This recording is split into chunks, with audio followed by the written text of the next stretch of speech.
Baik, Bapak Ibu, terima kasih ya atas kehadirannya pada sore hari ini. Kembali kita bertemu kembali ya dalam perkuliahan pertemuan kelima ya, Bapak Ibu ya, kelima. Hari ini kita bahas mengenai perilaku konsumen. Nah, kenapa kita mengadakan Zoom lagi? Karena kalau untuk perilaku konsumen ini topik yang cukup penting sih menurut saya ya Bapak Ibu, supaya nanti kalau hanya melalui modul takutnya kurang bisa dipahami gitu. Untuk di semester ini ada perilaku konsumen tidak Bapak Ibu? Mata kuliahnya?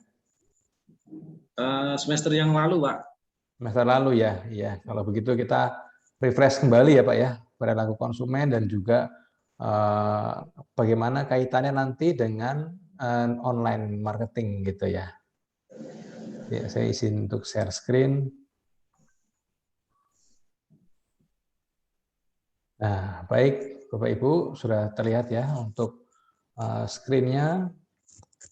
Bu Putri kalau mau di off nggak apa-apa Bu, kameranya. Oh, iya. Terserah, kalau misalnya Bu Putri takutnya nanti ganggu lagi ke dokter. Iya, nggak apa-apa Pak, terima kasih. Ya, baik perilaku konsumen di dalam pemasaran online. Nah, untuk kita memahami bagaimana sih perilaku konsumen ya, kita refresh kembali apa itu perilaku konsumen dan bagaimana nanti kaitannya dengan pemasaran online. Seperti biasa ya Bapak Ibu, ini untuk daftar pustaka masih sama ya. Untuk bukunya Judy Strauss and Raymond Frost kemarin sudah dapat belum ya Bu Lingga bukunya?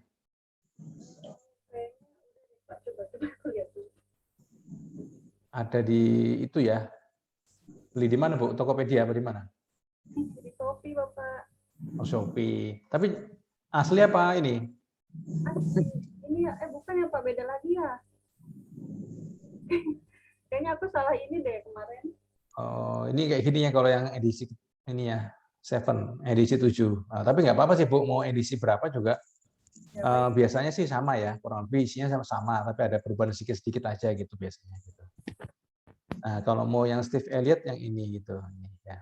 Teman memang ini dalam bahasa Inggris semua. Saya juga cari bahasa Indonesianya itu belum ada tuh terjemahannya tuh bahasa Indonesianya ya. Jadi hanya ada bahasa Inggris. Teman kalau Bapak Ibu nemu yang bahasa Indonesia ya nanti boleh di-share gitu ya. Baik. Nah, pendahuluan. Perilaku konsumen merupakan hal-hal yang mendasari konsumen untuk membuat keputusan pembelian. Ketika memutuskan akan membeli suatu barang atau produk, tentu konsumen akan memikirkan terlebih dahulu barang mana yang akan dibeli. Ya, mulai dari harganya, kualitasnya, fungsinya, kegunaan barang tersebut dan lain sebagainya. Sehingga kegiatan itu, Bapak Ibu, kegiatan dalam memikirkan, mempertimbangkan dan mempertanyakan barang sebelum kita beli itu termasuk dalam perilaku konsumen. Ya, jadi perilaku konsumen itu adalah kegiatan dalam sebelum kita beli barang nih. Pada saat kita memikirkan mau beli apa, mempertimbangkan mau beli apa, dan juga pada saat kita mempertanyakan barang yang mau kita beli, bagaimana kualitasnya, bagaimana nanti garansinya, gitu ya, bagaimana nanti berguna nggak buat saya, bagaimana nanti after sale service-nya, gitu ya, itu adalah perilaku konsumen. Sehingga perilaku konsumen ini sangat erat kaitannya dengan pembelian dan penjualan barang dan jasa. Nah, ini maka itu harus diperhatikan oleh pemasar ya, oleh produsen ya. Kira-kira kaitannya misalnya dengan online ini sebelum masyarakat atau sebelum orang itu konsumen itu membeli barang, kira-kira apa sih yang dilakukan ya pada saat zaman online seperti ini gitu ya. Nah, biasanya kalau seperti ini kan orang biasanya sekarang itu membandingkan dulu ya, searching dulu biasanya gitu ya, searching dulu di media-media sosial ya kan, searching dulu di internet. Nah, barang yang mau dibeli itu, kira-kira barang yang mau dibeli ini itu bagaimana kualitasnya, bagaimana harganya dibanding-bandingkan dulu ya. Biasanya apalagi kalau kita biasanya kalau yang ibu-ibu nih, biasanya kan dicek di Shopee harganya berapa, dicek di Tokopedia harganya berapa, dicek di Bukalapak harganya berapa gitu ya, dicek-cek dulu ya untuk harganya, kualitasnya, fungsinya. Nah, kemudian baru dipikirkan kira-kira mau beli yang mana. Nah, itu yang disebut dengan perilaku konsumen. Konsep dasar dari perilaku konsumen itu ada 3, Bapak Ibu ya. Pertama adalah adanya kebutuhan, ya, adanya kebutuhan. Kebutuhan akan suatu produk, ya, kebutuhan akan suatu barang atau jasa. Kemudian karena dia butuh barang atau jasa tersebut, maka timbul keinginan, ya, timbul keinginan untuk apa? Untuk membeli, ya, untuk mencari informasi, kemudian untuk membeli barang tersebut, gitu ya. Nah, kira-kira dari situ, kemudian baru yang namanya ada permintaan, ya, permintaan terhadap produsen, permintaan terhadap pemasar, ya, permintaan terhadap barang tersebut. Nah, inilah yang harus dipahami oleh pemasar gitu ya. Dan ini untuk kebutuhan ini juga kadang-kadang ya Bapak Ibu, untuk kebutuhan ini juga bisa juga benar-benar butuh ya, tapi bisa juga sebetulnya tidak butuh ya. Bisa juga sebetulnya tidak butuh, tapi bagaimana cara pemasar mempengaruhi konsumen sehingga konsumen merasa dia butuh akan barang tersebut. Nah, gitu ya. Bisa ya, misalnya melalui apa? Ya melalui promosi misalnya gitu ya. Melalui tenaga penjual gitu ya yang tadinya tidak butuh terus tahu-tahu jadi butuh gitu kan. Kadang-kadang kita kalau lihat-lihat jalan-jalan ke mall gitu ya, kita lihat-lihat barang itu ditawarin sama wiraniaganya, sama salesman-nya atau sama tenaga penjualnya ya, yang tadinya kita merasa tidak butuh, tapi kita jadi tertarik gitu ya, karena berhasil dipengaruhi oleh tenaga penjualnya. Dan bisa juga dari diskon-diskon misalnya gitu ya, dari diskon-diskon. Nah itu tadinya tidak butuh, tapi karena diskon nih ya kan, beli 2 gratis satu, beli 3 gratis satu. Sebenarnya kita nggak butuh, satu aja kita sebetulnya nggak butuh gitu ya. Cuman karena ada diskon ya akhirnya itu mempengaruhi perilaku konsumen untuk menciptakan kebutuhan tersebut. Nah, gitu ya. Sehingga ada yang namanya kebutuhan. Nah, kemudian dari kebutuhan ini dia mulai berpikir, "Oh ya, berarti saya butuh juga nih ya, saya butuh nih beli beli apa, misalnya di Alfamart itu kan suka ada promo ya, promo ya Rinso, ya Sunlight gitu kan ya, misalnya sabun gitu kan, yang misalnya harganya harganya harga diskon gitu ya. Nah, sebenarnya kita di rumah masih masih ada itu, masih ada Rinso, masih ada Sunlight gitu ya. Cuman karena ada promo dari Alfamart, akhirnya kita berpikir bahwa kita butuh barang tersebut. Mungkin nggak butuh sekarang, tapi mungkin nanti bisa buat hemat nih di bulan depan gitu ya kan. Kita bisa berpikir akan kita gunakan itu di bulan depan, kita bisa hemat. Nah, gitu ya. Maka mulai muncul yang namanya kebutuhan. Nah, karena sudah ada muncul kebutuhan, kemudian baru keinginan untuk membeli ya. Keinginan untuk membeli kemudian baru adanya permintaan ya, permintaan akan barang tersebut gitu ya. Nah, pemahaman atas konsep dasar dari perilaku konsumen ini akan memudahkan produsen untuk menyiapkan konsep pemasaran yang tepat untuk menghadapi perilaku konsumen yang selalu berubah dari waktu ke waktu. Sehingga perilaku konsumen adalah salah satu faktor penting yang tidak dapat diabaikan di dalam dunia bisnis gitu ya. Nah, ini adalah yang harus dipahami oleh produsen ya. Adanya konsep dasar dari perilaku konsumen ini ya, kebutuhan, keinginan dan permintaan gitu ya. Dengan mempelajari perilaku konsumen, maka pemasar dapat mengetahui mengapa konsumen mau membeli suatu barang atau jasa.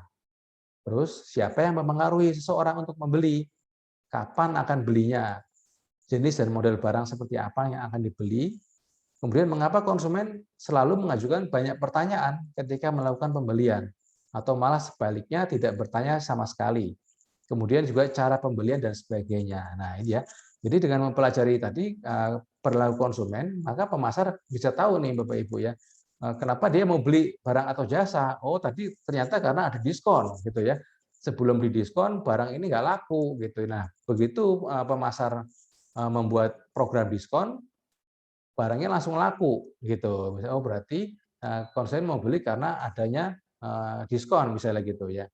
Nah, kemudian juga siapa yang mempengaruhi? Oh, ternyata bisa juga ternyata yang mempengaruhi adalah salesman-nya gitu ya, wiraniaganya gitu ya. Itu juga bisa apa namanya dipelajari oleh pemasar gitu ya. Terus kapan mau beli? Oh, ternyata mau beli itu pada saat hari-hari raya misalnya begitu. Hari raya barang ini akan laku. Ya, misalnya hari raya barang ini akan laku, maka pada saat momen-momen tertentu itu selamat selamat sore Pak View. Siap, Pak. Sibuk nih Pak ya? Iya, saya lagi kerja, Pak. Sambil belajar, Pak. Biasa, Pak. Iya. Ya, Dewi Sambi ya Pak. Siap, Pak. Pak Vio ini musisi juga loh Bapak Ibu. Wah, dokter. Pak Vio lagunya bagus, saya dengerin. Itu sampai saya download Pak Vio. Alhamdulillah, Pak dosen. Saya Terima kasih. download di format MP3 terus saya dengerin sambil saya bikin modul, sambil saya ini lagunya bagus, menyentuh loh lagunya. Kalau Bapak Ibu belum tahu bisa lihat di YouTube ya Pak Vio nih. Lagunya, Saya mohon izin sambil bekerja, Pak Dokter. boleh, silakan. Silakan dilanjut ya Pak. Ya. Tapi insya Allah saya mengikuti pembelajaran Pak Dokter. Ya. Terima kasih Pak. Ya, mari silakan Pak. Ya, itu Bapak Ibu ya. Jadi kita lanjutkan tadi mengenai apa ya? Mengenai Pak View tadi. Itu lagunya bagus kalau Bapak Ibu bisa searching di YouTube ya. Punya lagu bagus, kenapa nggak dikomersialkan ya? Gitu. Oke, baik. Kemudian kapan akan membeli gitu ya? Sehingga di sini kita produsen pemasar bisa tahu nih trennya suatu barang itu laku, trennya pada saat apa gitu ya.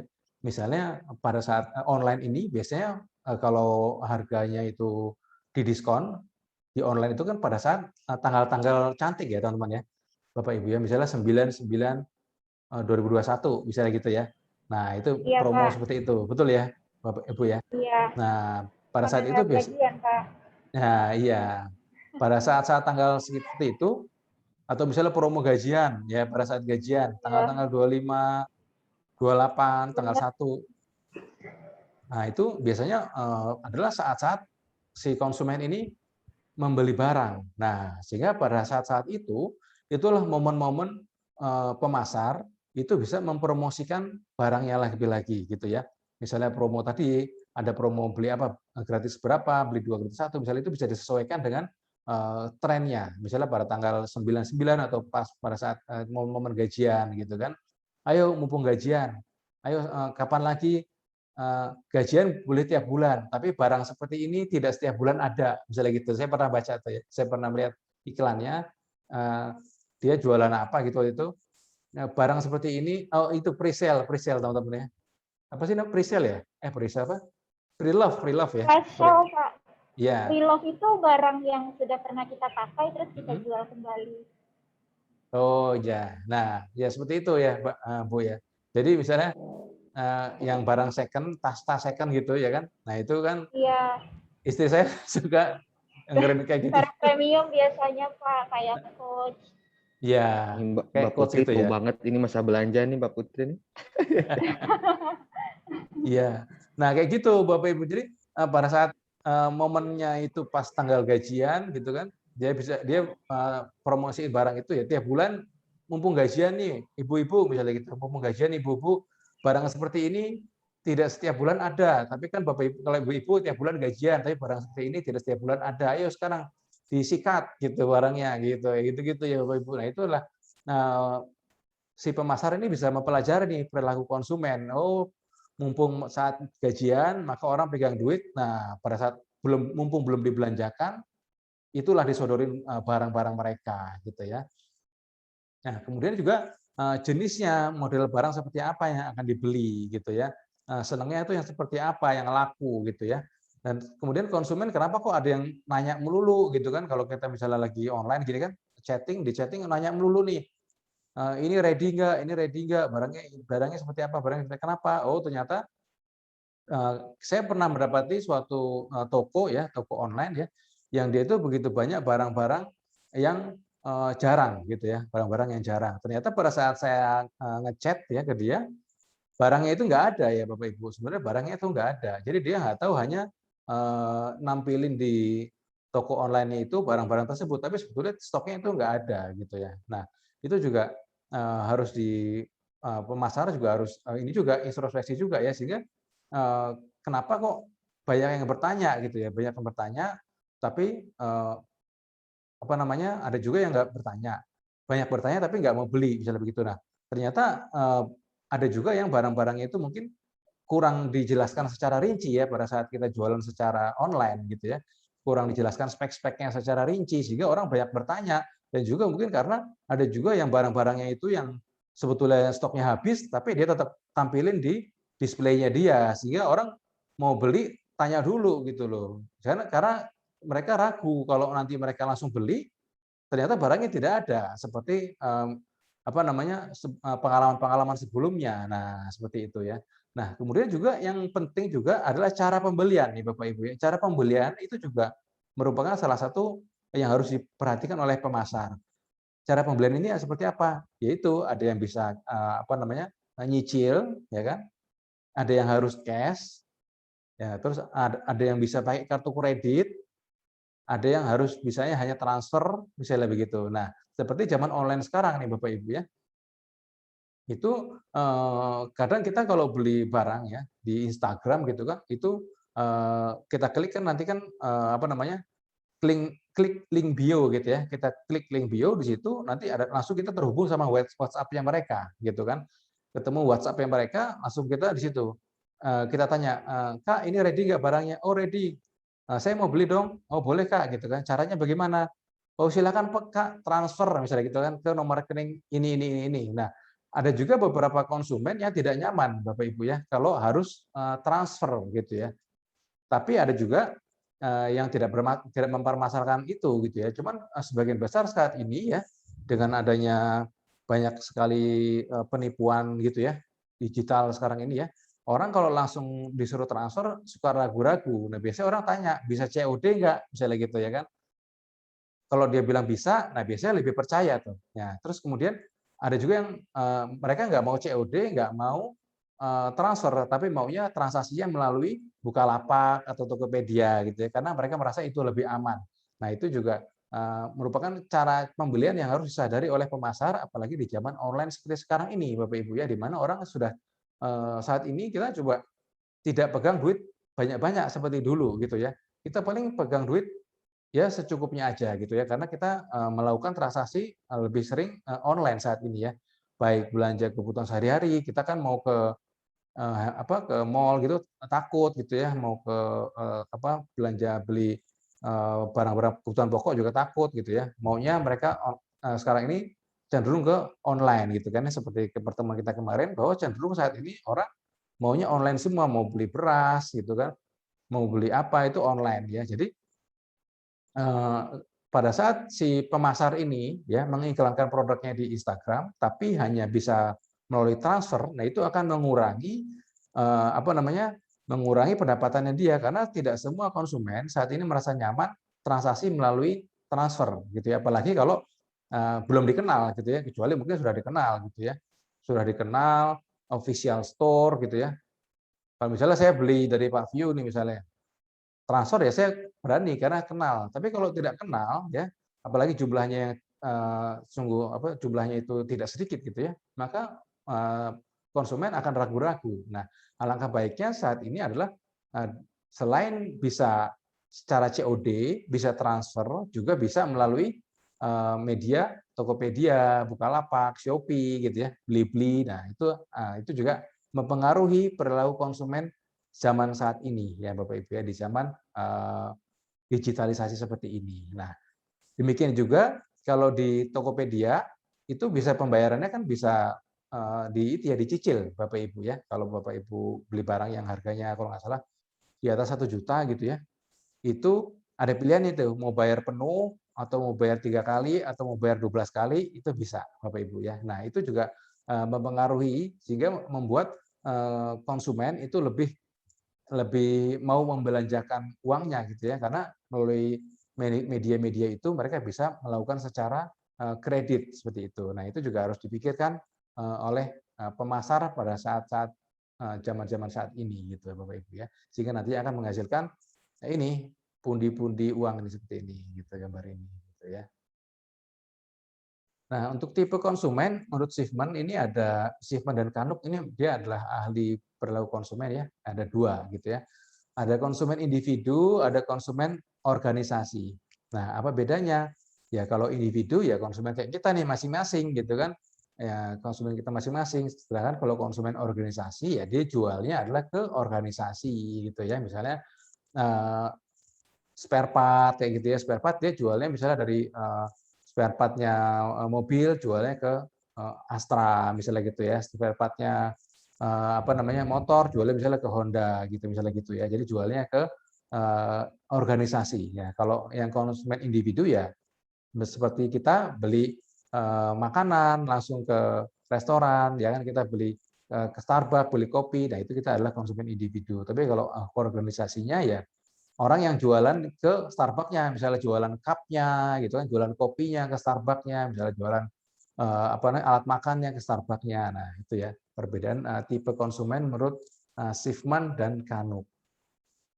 Nah, kemudian apa sih sebetulnya definisi dari perilaku konsumen? Nah, definisi perilaku konsumen menurut Schiffman ini adalah the term consumer behavior refers to the behavior that consumer display in searching for, purchasing, using, evaluating, and disposing of products and service that they expect will satisfy their needs. Nah, sehingga ini artinya adalah perilaku yang diperlihatkan konsumen dalam mencari, membeli, menggunakan, menghabiskan, serta mengevaluasi barang dan jasa yang mereka harapkan dapat memuaskan kebutuhan mereka. Nah, sehingga tadi tidak hanya bagaimana pada saat konsumen itu mau mencari atau membeli barang, juga adalah pada saat setelah membeli atau mengkonsumsi barang tersebut. Jadi evaluasi dari konsumen terhadap barang dan jasa tersebut. Nah, itu termasuk adalah salah satu kesemuanya ini adalah perilaku konsumen yang harus diperhatikan oleh pemasar ya. Jadi dari semuanya Bapak Ibu, bagaimana mencarinya, bagaimana membelinya, menggunakannya. Nah, ini kalau dalam pembelian online ya, mengevaluasinya ini biasanya pada saat apa Bapak Ibu? Kita udah beli nih Tokopedia nih, ya kan?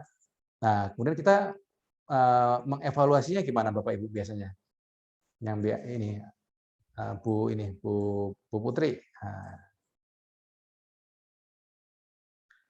Bu Lingga aja, Bu Lingga lagi gini. Bu Lingga, kalau misalnya Ibu habis beli kan ya di Bukalapak ya. Habis beli di Bukalapak, terus kita memberikan evaluasi. Nah, evaluasinya caranya gimana nih? Kalau saya sih biasanya berdasarkan reviewnya, Pak. Berdasarkan? Review. Jadi kan Review. setelah kita membeli barang, kita coba produknya, kita bisa memberikan review kepada si produk dan si seller tersebut. Ya, betul ya. Jadi kita jualan di Tokopedia. Nah, kemudian konsumen setelah mereka itu mendapatkan barang yang dipesan, mereka akan melakukan review ya, melakukan review pada kolom yang disediakan oleh Tokopedia. Apakah reviewnya positif ataukah bintang 1, bintang 2 atau bintang 5 gitu ya. Itu tergantung daripada konsumennya. Semakin banyak bintang 5 yang diberikan oleh konsumen, artinya adalah reviewnya bagus ya. Evaluasi mereka bagus terhadap produk kita, mereka puas terhadap produk kita, maka akan meningkatkan kredibilitas daripada toko kita di online tersebut gitu ya. Jadi dan semakin banyak komplainan gitu ya, banyak komplainan di tokonya dia gitu ya, maka akan membuat toko tersebut lama-lama akan ditinggalkan oleh konsumennya ya. Kemarin saya baru aja beli tuh Bapak Ibu ya, beli boneka Baby Alive, tahu nggak Bapak Ibu? Boneka Baby Alive itu boneka yang bisa ngomong, bisa pup gitu ya, bisa makan gitu ya. Itu namanya Baby Alive ya. Itu ponakan saya minta ulang tahun kemarin kan. Ponakan saya ulang tahun minta Baby Alive gitu. Nah, terus saya karena kesibukan saya tidak sempat ke mall, saya belinya online Bapak Ibu ya. Saya lihat reviewnya bagus nih, ada yang bagus tapi ada juga yang nggak bagus. Cuman saya percaya sama toko ini. Akhirnya saya belilah online. Ternyata pas saya beli online itu harusnya dia bisa ngomong papa mama, terus bisa nangis gitu ya. Ternyata pas datang barang saya cek dia cuma ngomong mamanya aja gitu loh. Mama gitu aja gitu ya. Tapi nggak bisa ngomong papa mama, nggak bisa ngomong papa, nggak bisa nangis gitu. Nah, sehingga itu tidak sesuai sama yang diiklankan gitu kan, tidak sesuai sama diiklankan. Mungkin dia ngambil di situ di tokonya itu mungkin itu ada videonya di tokonya itu. Mungkin videonya adalah video YouTube yang mungkin dia ngambil dari ini ya, ngambil dari Baby Alive-nya langsung, tapi dia sendiri tidak ngecek gitu ya, mungkin tidak ngecek. Sehingga itu mengecewakan saya sebagai konsumennya gitu. Akhirnya saya return gitu, saya balikin lagi, dan saya kasih juga di situ adalah komplainan saya gitu kan, karena ternyata barang yang sampai ke saya itu tidak sesuai dengan yang diiklankan gitu. Nah, Bapak Ibu ya, nah itu juga harus diperhatikan oleh pemasar ya, bahwa salah satu dari perilaku konsumen yang harus perhatikan juga dari marketingnya itu dari segi place-nya ini ya, dari place ya. Kalau marketing mix itu ada 4P ya, ada place. Place-nya itu termasuk saluran distribusi.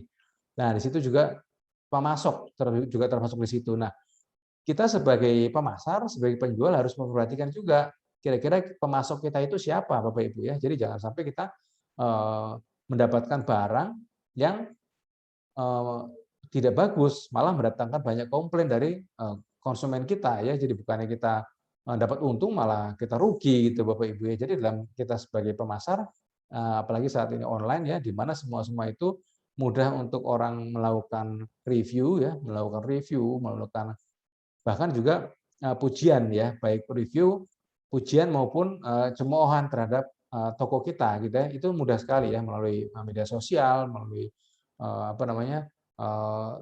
situs-situs belanja online lain gitu ya. Nah, itu yang membuat pemasar harus betul-betul sekali memperhatikan perilaku konsumen ya. Betul-betul memperhatikan apa sih sebetulnya keinginan konsumen dan memperhatikan kepuasan dari konsumennya ya. Kita nggak boleh mentang-mentang online kita jual produk seenaknya sendiri gitu ya. Nah, karena ya ini konsumen juga tidak hanya membeli aja tapi juga memberikan review ya, mengevaluasi produk kita ya. Review kita jelek, ya otomatis lama-kelamaan toko kita bakal ditinggalin orang gitu ya, tidak akan laku. Nah, baik ini sama ya kurang lebih definisinya. Nah, sehingga dari beberapa pendapat para ahli di atas bahwa teori perilaku konsumen adalah teori yang mempelajari proses pengambilan keputusan dan kegiatan yang dilakukan konsumen dalam memperoleh, menggunakan, mendapatkan, dan mengevaluasi barang atau jasa. Nah, ini adalah teori dari perilaku konsumen ya. Jadi mempelajari nih bagaimana dia mengambil keputusannya, kemudian bagaimana kegiatannya yang dilakukan oleh konsumen dalam dia mendapatkan atau membeli barang kita, dan kemudian bagaimana cara konsumen dalam mengevaluasi barang atau jasanya gitu ya.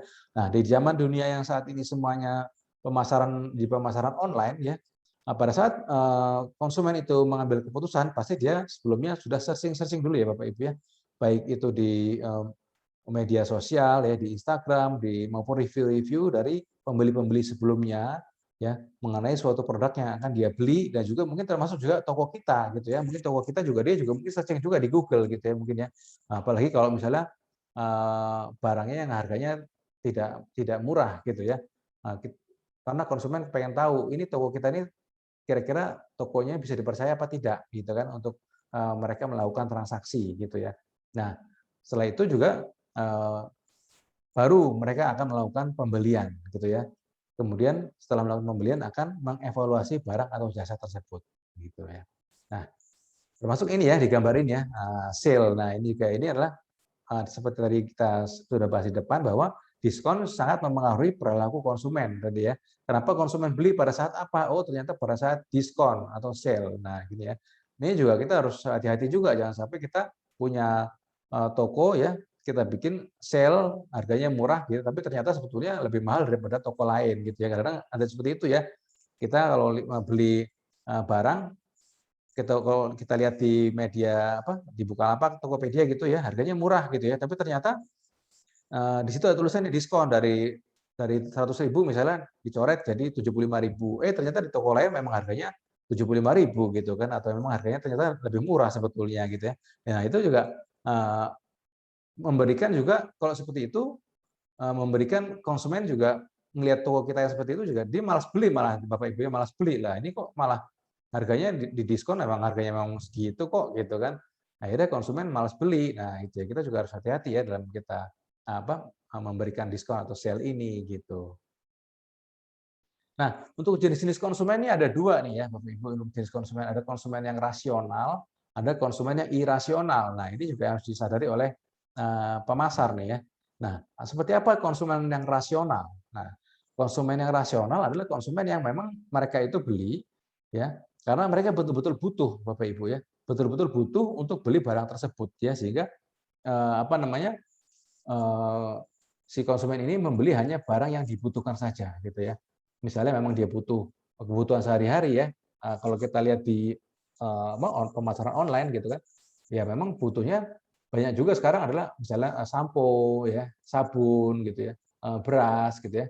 Nah, seperti saya juga kadang-kadang kalau beli beras gitu ya, saya kan suka beras itu Pandan Wangi ya, Bapak Ibu, Pandan Wangi beras merek apa itu istri saya itu ya.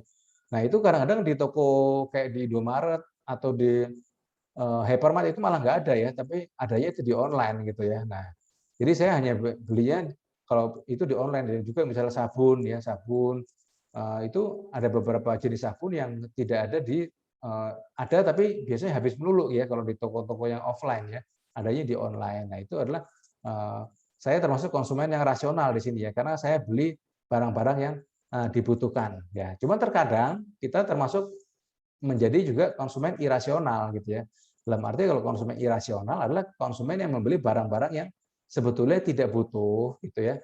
Tapi karena kepandaian dan kepintaran daripada pemasar ya mempengaruhi konsumen sehingga membuat konsumen membeli atau memborong barang-barang yang dijual oleh pemasar gitu ya. Nah, inilah yang ada dua tipe konsumen ya. Konsumen rasional ya mungkin kalau jualannya barang-barang kebutuhan pokok pasti banyak, otomatis sudah banyak pembelinya ya karena konsumen rasional. Tapi kalau kita jual barang-barang hobi gitu ya, jarang-jarang barang-barang yang lebih ke hobi, misalnya ke mainan ya, misalnya ke tas gitu kan.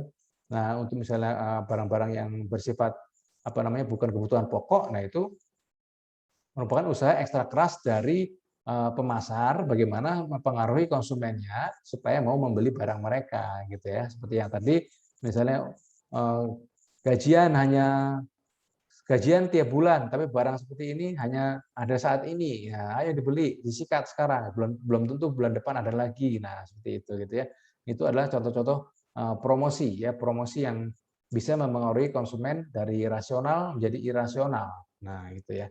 Nah, dan juga saat ini juga dengan media promosi ya, media promosi di TV ya, di media sosial, di Instagram ya, banyak sekali barang-barang yang sebetulnya konsumen itu tidak perlu banget sebetulnya untuk beli gitu ya, cuman karena gencarnya promosi gitu ya, karena gencarnya iklan-iklan ya, membuat konsumen itu saat ini banyak yang menjadi konsumen yang konsumtif, Bapak Ibu ya. Konsumen konsumtif menjadi konsumen yang irasional gitu ya. Nah, kemudian menurut Kotler dan Armstrong ya untuk perilaku konsumen ya ini dipengaruhi oleh beberapa faktor ya Bapak Ibu ya. Nah, Pak itu Saiful nggak ada ya Pak ya, Pak Saiful ya, sibuk mungkin ya. Nah, apa aja? Ini ada marketing dan other stimuli. Stimuli itu adalah stimulus ya, stimulus yang membuat kita terpengaruh untuk membeli ya. Kembali lagi ternyata ke marketing mix nih Bapak Ibu ya, menurut Kotler dan Armstrong ya, yaitu produk, price, place, dan promotion gitu ya. Nah, ini yang akan memengaruhi perilaku konsumen ya kan. Produknya itu seperti apa? Tadi apakah produknya kebutuhan pokok, apakah produknya ini produk hobi yang sebetulnya produk konsumtif gitu ya. Kemudian tadi harga ya, dari harga. Nah, kalau harga ya tadi itu ya contohnya adalah diskon gitu ya. Diskon apa enggak, kemudian apa namanya? Beli 2 gratis 1. Nah, itu akan mempengaruhi, itu merupakan stimulusnya ya Bapak Ibu ya. Stimulus harga untuk membuat konsumen itu membeli. Dan juga place atau tempat. Nah, place ini juga mempengaruhi ya seperti tadi, apakah belinya itu transaksinya itu lewat WA gitu, komunikasi dengan pemasarnya lewat WA ya, yang di Instagram itu kan otomatis kita kalau klik link bio itu ya, itu akan kesambung ke WA-nya si penjual ya kan. Nah, kita bisa transaksi di situ ya, transfer ataukah kita transaksinya melalui Bukalapak ya kan, melalui Tokopedia, Shopee, Blibli gitu ya. Nah, kemudian promotion. Nah, promotion adalah yang juga mempengaruhi, memberikan stimulus ya kepada pembeli atau calon konsumen untuk membeli produk dari pemasar. Nah, Di sini kemudian dari kotak paling kiri, Bapak Ibu, ini masuk ke kotak yang tengah ya. Kotak yang tengah ini adalah namanya buyer's black box. Nah, gitu ya. Karena apa? Karena di black box ini adalah pemasar nih yang kita sebagai pemasar itu tidak bisa tahu sebetulnya apa yang ada di dalam black box-nya ini ya, yang ada di dalam kotak black box-nya ini. Ini yang sulit ditebak nih yang di dalam sini ya. Karena kita harus tahu nih bagaimana kita biar tahu isi black box-nya ini, kita harus tahu buyer karakteristiknya, bagaimana karakteristik dari konsumen kita gitu ya. Oh, konsumen kita ini ternyata tadi itu ya, sukanya kalau kita kasih diskon baru mereka mau beli gitu. Oh, konsumen kita ini baru mau beli kalau misalnya pada saat hari-hari raya. Hari raya, maka pada saat hari-hari raya produk saya harus produksi lebih banyak lagi karena ini mau hari raya nih. Nah, maka harus produksi lebih banyak karena biasanya hari raya konsumen akan beli ya, akan beli produk ya. Misalnya kalau misalnya hari raya beli misalnya peci gitu ya, atau misalnya beli baju koko gitu ya, baju baru misalnya gitu, atau celana-celana baru, busana baru. Nah, itu biasanya orang beli pada saat mau hari raya kayak gitu ya. Tapi mungkin hari-hari biasa ya penjualannya ada gitu ya, tapi ya stabil aja. Tapi pada hari raya biasanya itu melonjak gitu ya. Atau misalnya jualan ketupat kayak gitu ya. Nah, ketupat gitu. Nah, itu pada saat hari raya, maka pada saat mendekati hari raya harus menyediakan stok lebih lagi kayak gitu ya. Nah, kita harus tahu nih kira-kira karakteristik dari konsumen kita seperti apa gitu ya. Misalnya kita jualan kopi, ya misalnya kita jualan kopi, kira-kira konsumen kita itu sukanya kopinya seperti apa nih gitu kan. Kalau mereka hanya kopi hitam dan kopi susu ya, kopi hitam dan kopi susu mungkin banyak pesaingnya gitu ya. Kita menyediakan kopi yang lain, misalnya kopi durian, misalnya gitu ya. Kopi durian ternyata pertama kali kita keluarkan, kita launching itu lakunya banyak, lama-lama orang bosen. Nah, terus kita inovasi terus. Kopi santan, misalnya kita bikin kopi santan. Jadi kopi plus santan. Terus misalnya kita bikin lagi kopi plus arang gitu ya, kopi arang ada juga sekarang gitu ya. Nah, kita harus tahu tuh kira-kira apa sih karakteristik dari konsumen kita, karena di sini adalah black box-nya konsumen nih, black box-nya konsumen yang kita hanya bisa menduga-duga ya. Dari yang kita pertama kali kita sodorkan adalah stimulus dari 4P ini ya, stimulusnya ya. Kita sodorin itu produk kita sodorin harganya murah diskon, kita sodorin kemudahan tempat bertransaksinya lewat Tokopedia, lewat Bukalapak, lewat Shopee, mudah, aman, terpercaya gitu kan. Kemudian promosi gencar ya lewat mana. Tapi kemudian balik lagi ke black box ini adalah di situ adalah merupakan karakteristik dari konsumen kita yang membuahkan proses decision making ini, Bapak Ibu ya, proses pengambilan keputusannya, bagaimana dia merenungkan produk kita, bagaimana dia memikirkan untuk membeli, bagaimana dia akan memutuskan nantinya gitu. Itu adalah di buyer black box ini yang harus kita sebagai pemasar harus mengetahuinya gitu ya. Nah, baru di sini mulai keluar menjadi buyer response. Nah, responsnya terhadap tadi sudah kita kasih stimulus ya, Bapak Ibu, dari perilaku konsumen ini kita kasih stimulus tuh 4P tadi ya kan. Diolah oleh konsumen, dia diterima oleh konsumen, dimakan istilahnya sama konsumen gitu kan, dipikirkan oleh konsumen, dipertimbangkan oleh konsumen di buyer black box. Kemudian hasilnya, resultnya ya, Pak Soleh. Oke, hasilnya atau resultnya adalah buyer response. Nah, buyer response ini seperti apa? Ya ini adalah product choice, ya pemilihannya. Produknya banyak ya kan, Pak Singgi jualan kopi susu, Bu Putri jualan kopi susu, Bu Lingga jualan kopi susu, Pak Fuji jualan kopi susu, ya kan? Semuanya jualan kopi susu sama. Nah, akhirnya si bayarnya ini memutuskan produk mana yang mau dibeli, ya kan? Produk mana yang mau dibeli, merek mana yang mau dibeli. Kemudian juga dealernya, ya. Produk boleh sama, merek boleh sama, ya kan? Sama-sama produk Samsung, handphone Samsung. Tapi dia belinya di toko yang mana nih? Karena kan kita sebagai pembeli karena kita muter ya, tapi kalau di ITC Bapak Ibu ya, di ITC satu lantai itu udah handphone semua gitu ya, jualannya sama, harganya sama gitu ya. Nah, disitulah harus apa namanya di mana pemasar ya, dia di marketing and other stimuli ini memberikan produk, price, place, promosi yang terbaik ya kan. Kemudian di buyer black box direnungkan, dipikirkan, baru di buyer respon ini adalah memilih toko mana yang dibeli gitu ya. Karena kita beli toko yang tidak hanya diskonnya besar biasanya gitu ya, tapi juga misalnya memberikan garansi gitu ya. Garansi toko 1 bulan misalnya begitu. Nah, toko lain nggak ada garansi toko misalnya gitu ya. Dia langsung kalau misalnya rusak, oh ya Pak, kalau rusak langsung aja Pak ke garansi resminya di Mangga 2 gitu ya. Tapi yang toko yang B, oh iya Pak, kalau rusak dalam 1 bulan itu bisa melalui toko kami dulu Pak. Baru nanti setelah 1 bulan baru Bapak silakan ke Mangga 2 ke dealer resminya gitu ya. Nah, itu merupakan dealer choice ya. Kita akhirnya memilih dealer mana yang mau kita beli. Ya, selamat sore Pak Soleh. Sore Pak Dian, mohon maaf Pak. Terlambat. Ya, enggak apa-apa Pak. Baru sampai rumah Pak. Oh iya, iya, udah sampai rumah ya Pak ya. Iya, maaf Pak ya. Enggak apa-apa. Ya, baik. Jadi ya, nah kemudian juga di sini adalah buyer respon adalah purchase timing ya kan. Purchase timing adalah kapan mereka akan belinya gitu ya. Kapan mereka akan belinya. Mereka pikir tuh, kita sudah kasih stimulus ya dari kotak yang paling kiri ya kan. Kita sudah kasih stimulus, terus direnungkan oleh konsumen di buyer black box, kemudian di buyer respon ini ternyata ada timingnya nih, kapan mau belinya gitu ya, kapan mau belinya ya. Tadi misalnya mau belinya ya, misalnya pada saat hari raya, pada saat liburan sekolah, misalnya begitu ya, pada saat liburan sekolah, atau mungkin pada saat mau masuk sekolah, ya baru mereka mungkin dari masuk sekolah itu kan bulan-bulan Juli ya, Bapak ya, Bapak Ibu ya, masuk sekolah ya Juli ya. Nah, Iya, Juli, Pak. Juli. ya. Nah, Juli biasanya orang tua mau beliin laptop nih, misalnya mau beliin laptop atau komputer buat anaknya. Tapi mungkin dari Januari sudah hunting ini ya, dari Januari sudah hunting.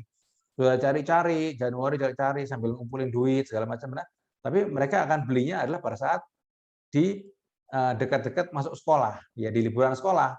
Juni itu baru mereka beli gitu ya. Nah, itu purchase timing ya. Jadi harus disadari juga oleh pemasar purchase timingnya kapan gitu ya. Sehingga pemasar bisa tahu nih pada saat dekat-dekat masuk sekolah, maka mungkin mereka bisa membuat diskon-diskon gitu ya, atau fasilitas-fasilitas yang semakin meningkatkan atau semakin menarik calon pembeli untuk membeli produk mereka. Nah, kemudian juga yang terakhir adalah purchase amount ya. Dalam arti adalah di sini adalah jumlahnya ya. Kira-kira konsumen itu akan membeli produk kita dengan harga berapa sih yang harganya masuk akal gitu ya. Jangan sampai kita terlalu banyak ngambil untung gitu ya. Nah, jadi harganya terlalu mahal, terlalu tinggi ya. Jadi akhirnya malah membuat konsumen ini tidak beli ya, tidak beli barang kita ya. Padahal kita dari awal sudah kita kasih produk, price, place, promosi yang terbaik gitu ya. Tapi ternyata respon dari bayarnya tidak bagus ya, karena kita terlalu tinggi gitu. Akhirnya kita pikir-pikir kita nggak beli gitu kan. Konsumennya pikir-pikir nggak beli produk kita karena menurut mereka terlalu tinggi. Nah, inilah ya model dari perilaku konsumen dari menurut Kotler dan Armstrong yang harus disadari oleh pemasar gitu ya. Apalagi saat ini di mana persaingan semakin ketat ya, persaingan semakin ketat, daya beli masyarakat bukan semakin tinggi tapi malah semakin rendah ya, maka konsumen akan semakin sensitif ya, dan mereka akan semakin selektif gitu ya dalam membeli barang atau jasa. Ya, ini melalui tahapan-tahapan ini Bapak Ibu ya menurut Kotler ya. Pertama adalah ada yang stimulus dulu nih ya kan. Kemudian masuk kepada buyer black box nih yang dipikirkan oleh konsumen dan menghasilkan respon, yaitu produk, pemilihan produknya apa, mereknya yang mana yang mau dipilih, tokonya yang mana, kapan mau beli, kemudian berapa ya maksimal yang bisa dikeluarkan oleh konsumen. Karena konsumen sudah memiliki budget ya kan. Kalau laptop misalnya ya, laptop yang misalnya hanya buat pelajar ya maksimal misalnya hanya 6 juta misalnya atau 7 juta ya. Kalau misalnya harganya jualnya 10 juta ya mungkin nggak laku. Mereka mungkin mencari laptop-laptop yang harganya sekitar 6 juta 7 juta mungkin buat pelajar atau mahasiswa seperti itu mungkin Bapak Ibu. Nah, itu ya model perilaku konsumen menurut Kotler dan Armstrong. Nah, kemudian apa saja sih faktor-faktor yang mempengaruhi perilaku konsumen menurut Kotler dan Keller. Nah, ternyata ada beberapa hal nih Bapak Ibu yang mempengaruhi perilaku konsumen ya. Ada yang disebut dengan kultural ya atau budaya ya. Kemudian sosial, personal, psikologikal. Nah, kemudian baru buyer, nah, baru dia beli. Nah, apa aja nih satu-satu ya Bapak Ibu. Untuk kultural ini culture adalah budaya. Nah, budaya ini pemasar juga harus mengetahui nih pada saat mereka jualan, mereka harus tahu ya budayanya seperti apa di negara atau di daerah yang mereka tuju atau mereka jadikan target market, ya kan? Nah, jangan sampai budaya timur gitu kan, dia jualan barang-barang yang tidak sesuai dengan budaya timur, dia harus menyesuaikan ya. Nah, seperti apa namanya? Kita orang Indonesia senangnya makan nasi, ya gitu ya. Senangnya makan nasi, maka orang yang buka restoran di sini itu harus menyediakan nasi ya dalam menu utama mereka ya supaya lebih laku gitu ya, lebih laku lagi ya. Nah, kemudian juga sosial class. Nah, ini adalah kelompok sosial ya. Segmentasi kita untuk sosial kelas sosial yang mana nih? Ya, apakah kita mau yang segmen menengah ke bawah ya kan? Apakah segmen kita menengah ke atas? Nah, itu kita harus tahu ya. Karena mereka memiliki perilaku konsumen yang berbeda-beda gitu ya. Mungkin beda konsumen-konsumen kelas bawah gitu Bapak Ibu ya. Mereka lebih sensitif terhadap harga gitu ya. Lebih sensitif terhadap harga. Tapi mungkin beda dengan konsumen kelas atas Bapak Ibu. Kalau konsumen kelas atas mungkin lebih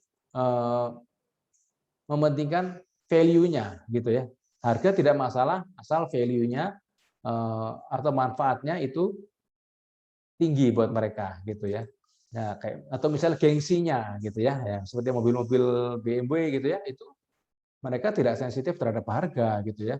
Karena yang penting mereka adalah prestis ya kan, kualitas yang mereka pentingkan, value, nilai gitu ya. Tapi kalau untuk masyarakat yang menengah ke bawah ya pasti berat gitu kan. Yang penting ada juga masyarakat yang penting ada mobil gitu kan. Yang penting ada motor, nggak harus mahal. Yang penting bisa buat transportasi.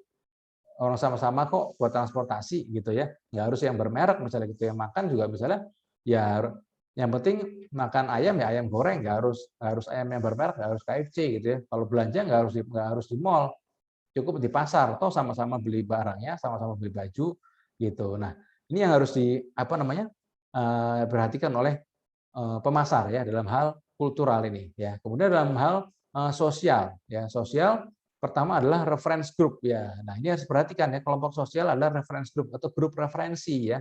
Dalam arti di sini adalah referensi dari teman-teman gitu kan, referensi dari keluarga, referensi dari saudara ya. Nah, mereka akan mempengaruhi seorang konsumen untuk membeli suatu barang gitu ya. Ya, misalnya aja kita sebagai mahasiswa ya, sebagai mahasiswa kan pasti kepengennya beli barang yang tidak terlalu mahal gitu ya. Beli buku tidak terlalu mahal gitu kan. Beli buku tidak terlalu mahal, terus misalnya mau fotokopi atau mau jilid di mana nih belinya gitu kan. Yang lain memang di mana gitu belinya. Oh, kalau mau beli buku yang murah misalnya di toko A, misalnya di Senen misalnya begitu ya. Nah, itu buku-bukunya asli tapi murah. Nah, itu ya. Kemudian kalau makan, makan yang di itu aja tuh di restoran yang di belakang kampus misalnya gitu, di warung nasi belakang kampus itu harganya harga mahasiswa kayak gitu ya. Nah, itu ya. Itu mempengaruhi ya reference group ya, dan juga di sini juga misalnya kayak klub-klub gitu ya Bapak Ibu ya. Bukan klub malam gitu ya. Misalnya klub sepak bola gitu ya, atau misalnya klub komunitas-komunitas komunitas-komunitas yang ada di masyarakat gitu ya, itu mempengaruhi dalam mereka membeli. Misalnya komunitas mobil, klub mobil gitu ya, klub mobil Toyota, klub mobil Daihatsu, klub mobil Innova misalnya, atau klub mobil Vios gitu ya.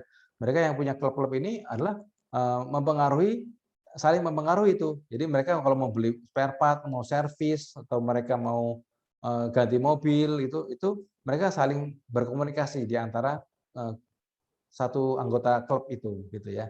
Nah, kemudian yang selain reference group juga keluarga ya. Keluarga sangat penting sekali dan sangat mempengaruhi ya.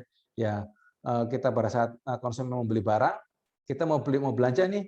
Nah, kadang-kadang kayak saya itu adik saya juga punya toko juga di Tokopedia gitu kan, dan juga di Shopee gitu ya. Nah, itu dia biasanya referensiin tuh Bapak Ibu.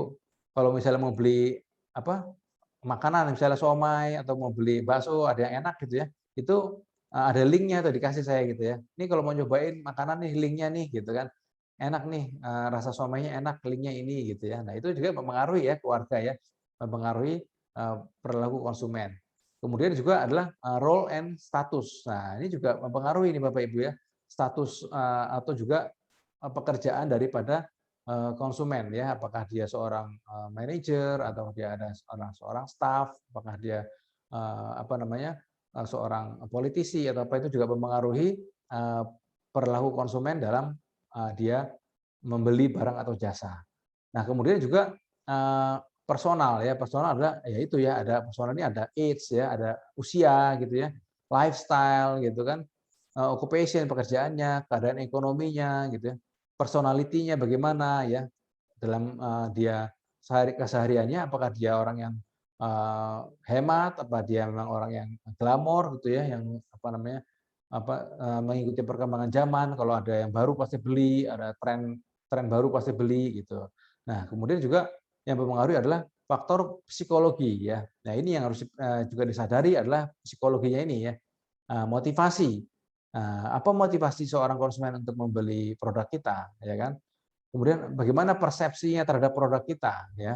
Seperti tadi kita pada saat kita iklankan produk kita di sosial media, gitu ya, maka itu akan menciptakan persepsi konsumen, ya, calon konsumen kita untuk membeli atau mempunyai persepsi yang baik terhadap produk kita, gitu ya, sehingga konsumen akan merasa, wah ini produknya bagus nih, gitu kan, wah ini produknya menarik nih, wah ini yang apa yang mengiklankan aja udah terkenal nih ya. Kalau misalnya produknya jelek, mana mungkin dia pakai si A buat jadi iklan, jadi bintang iklan kayak gitu ya. Nah, gitu ya.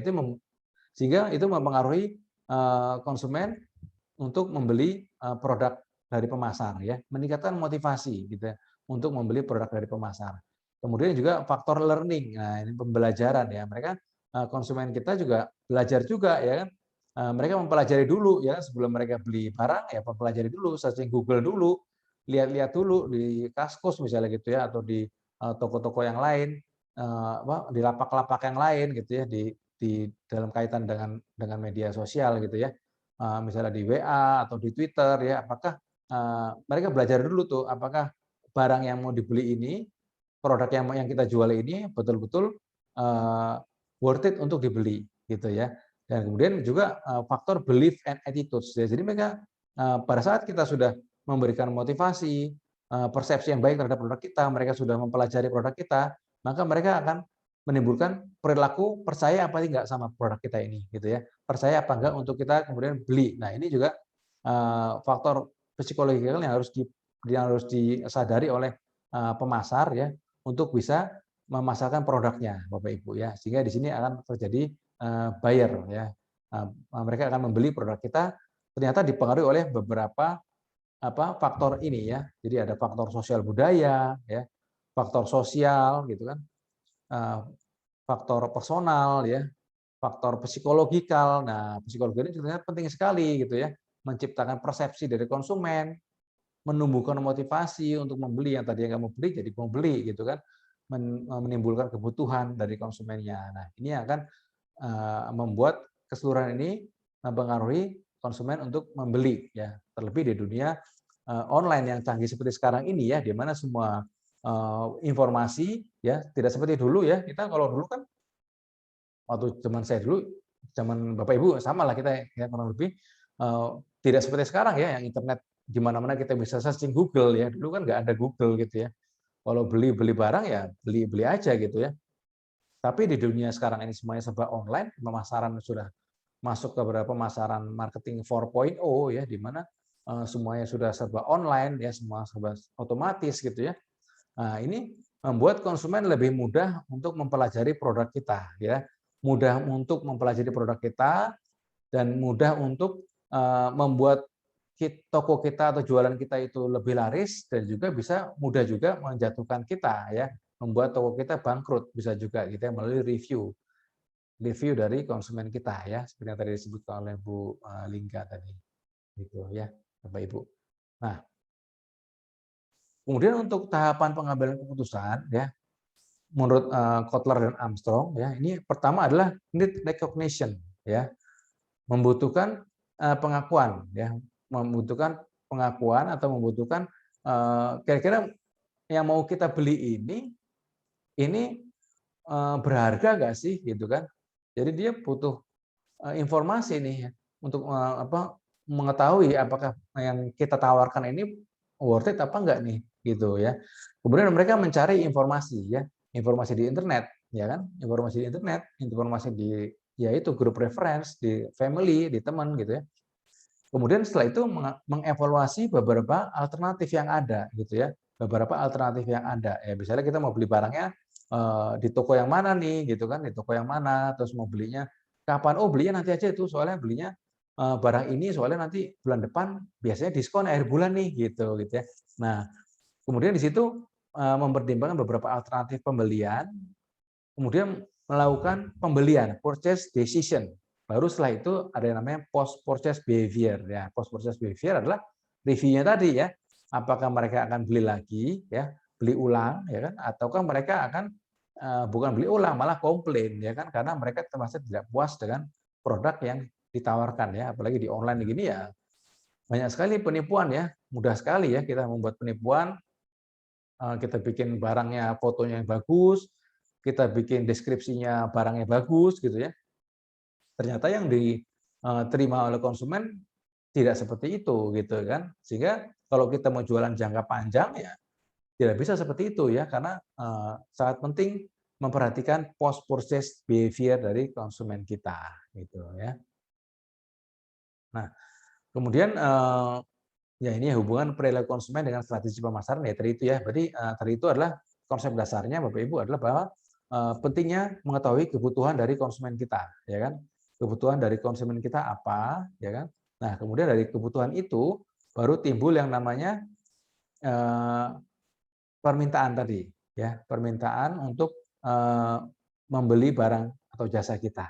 Nah, di sini harus kita si pemasar harus mengetahui bagaimana perilaku konsumen kita, ya kan? Apa yang sebetulnya dibutuhkan oleh konsumen kita, apa yang dipikirkan konsumen kita, apa yang dirasakan mereka, apa yang mereka lakukan, serta kejadian apa yang mempengaruhi pemikiran konsumen. Ya, di mana strategi pemasaran bukan hanya disesuaikan dengan konsumen, tapi mengubah apa yang dipikirkan dan dirasakan oleh konsumen tentang diri mereka sendiri. Jadi mereka sebenarnya sudah punya pemikiran bahwa wah produk kita ini nggak bagus nih sebetulnya ini, nggak terkenal tokonya, oh bukan official store gitu ya kalau di online-nya, bukan official store. Tapi bagaimana kita memberikan deskripsi yang baik, foto-foto yang baik, melalui review-review yang baik, sehingga mengubah persepsi dari konsumen kita, mengubah apa yang mereka pikirkan, sehingga mereka percaya terhadap produk yang akan kita jual, gitu Bapak Ibu ya. Nah, ciri khas dari perilaku konsumen dalam pembelian online adalah ketika konsumen yang potensial menggunakan internet dan mencari-cari informasi yang berkaitan dengan barang atau jasa yang mereka butuhkan, gitu ya. Betul nggak Bapak Ibu kalau beli barang sekarang misalnya langsung beli apa lihat-lihat dulu? Pak Soleh. Lihat-lihat dulu, Pak. Lihat dulu ya. Ya, Saya kemarin banyak harga juga. Ya, betul. Saya kemarin juga baru beli pendorong air tuh, Pak. Pendorong air merek Hitachi ya. Itu juga saya searching dulu gitu kan. Saya searching dulu kira-kira toko mana nih yang jual pompa pendorong air Hitachi gitu. Karena kenapa Hitachi? Karena dari teknisi saya nyaraninnya Hitachi. Kalau Hitachi katanya lebih awet meskipun harganya lebih mahal dan tidak berisik gitu ya. Akhirnya saya cari searching tuh Hitachi itu seperti apa gitu ya. Toko-tokonya itu di Tokopedia itu yang jual banyak tuh, ada yang harganya 2,6, 2,7, 2,3, 2,2 gitu ya. Cuman saya cari yang paling banyak dibeli dan reviewnya bintang 5 gitu ya. Sehingga akhirnya saya dapat satu toko yang sampai sekarang udah dipasang ya memang kualitasnya bagus gitu ya. Ya, jadi memang sekarang orang jarang sekali ya misalnya langsung butuh pompa pendorong misalnya gitu, misalnya langsung lihat di Tokopedia buka pompa pendorong langsung sembarang beli. Nah, sekarang udah jarang sekali ya. Sekarang konsumen sudah semakin cerdas gitu ya. Sehingga pemasar yang mengerti perilaku konsumen akan mampu memperkirakan bagaimana kecenderungan konsumen untuk bereaksi terhadap informasi yang diterimanya, sehingga pemasar dapat menyusun strategi pemasaran yang sesuai. Nah, gitu ya, Bapak Ibu. Nah, sehingga harus tahu dulu bagaimana kebutuhan konsumennya, ya kan? Apa yang diinginkan oleh konsumennya, kapan tadi itu sudah kita bahas, kapan mereka akan beli, ya. Kemudian bagaimana cara pembayarannya, kemudian di mana mereka akan beli, apakah mereka lebih nyaman belinya di Tokopedia, apakah mereka nyaman belinya di Instagram, ya. Di mana di Instagram di situ cukup klik link bio, langsung masuk ke WhatsApp-nya pemasar, langsung bisa transaksi, ya. Apakah konsumen sekarang maunya yang ada toko Tokopedia juga, ada toko online-nya. Mereka tidak percaya hanya transaksi melalui WA gitu ya. Melalui WA nggak percaya, jangan-jangan nanti saya ditipu lagi gitu ya. Jadi harus tahu bagaimana keadaan konsumen zaman now, gitu ya, zaman sekarang gitu ya. Di mana perilaku pembelian online terdiri dari satu adalah visiting, searching ya. Calon pembeli mengakses situs e-commerce ya. Kemudian kunjungan ini dilakukan setelah mengidentifikasi kebutuhan. Nah, tadi yang pertama adalah kebutuhan. Jadi pengen tahu dulu kebutuhannya apa. Tadi misalnya cari pompa ya, cari pompa air. Ya mereka akan searching, meluangkan waktunya untuk melihat produk yang ditawarkan oleh pihak e-commerce ya. Nah, tokonya Pak Soleh, jualan ini, tokonya Pak View, tokonya Bu Lingga, tokonya Bu Putri gitu ya. Nah, mereka searching ya, lihat-lihat gitu kira-kira yang mana nih yang mau dibeli gitu kan. Mereka udah ada kebutuhan, udah identifikasi dulu mau beli apa, tapi mereka searching toko-toko yang jual produk sejenis. Nah, setelah itu setelah melakukan kunjungan atau pencarian ya, kemudian melakukan pembelian atau purchasing ya, melakukan pembelian.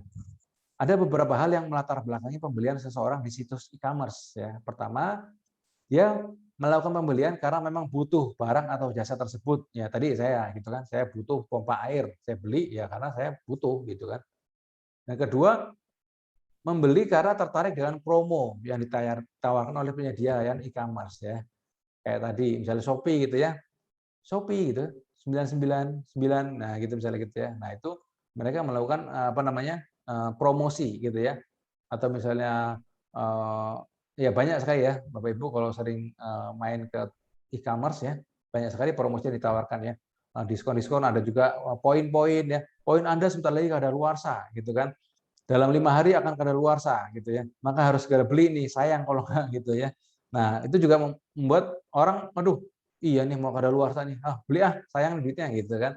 Padahal yang dibeli jauh lebih mahal daripada poinnya gitu, nggak perlu dibeli akhirnya gitu kan, karena mereka tertarik dengan promo yang ditawarkan oleh penyedia layanan e-commerce gitu ya.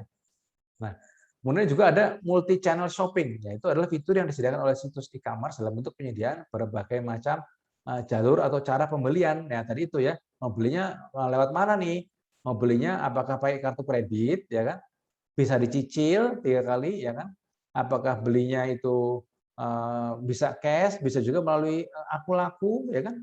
Atau melalui Kredivo kayak gitu ya. Nah, itu bisa macam-macam, bisa beli handphone, bisa cash, langsung pakai kartu kredit, bisa transfer bank ya kan?